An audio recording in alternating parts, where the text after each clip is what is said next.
Už po druhýkrát sa naša škola zúčastnila prestížnej podnikateľskej súťaže Bankomat nápadov. Zatiaľ, čo v minulom roku sa im podarilo obsadiť vynikajúce 3. miesto, pre tento rok boli hneď prví.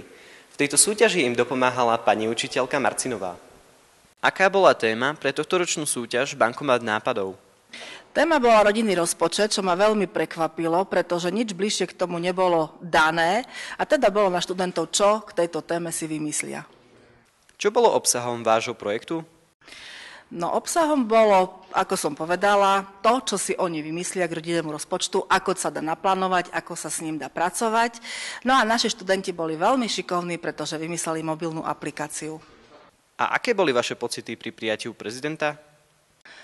No najprv boli všelijaké. Očakávala som, že bude taký trošku strohý, taký odmeranejší, ale bolo to veľmi príjemné, bol veľmi milý, ľudský, každý ho tam zaujímal a myslím si, že bol to skutočne vynikajúci zážitok. Ako dlho ste pracovali na vašom projekte? Na projekte sme pracovali asi 1,5 mesiaca.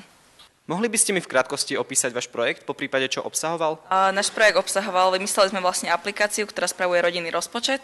Bolo tam mnoho funkcií, napríklad aj Výhodne a Lacno, ktorá pomáhala rodinám nakupovať čo najlacnejšie. Tiež tam bola sekcia Moje prvé peniaze, čo bolo zamerané pre nás mladých. A celkovo to bolo na to, aby sme zlepšili ten rodinný rozpočet v rodine. Ako bolo v Bratislave?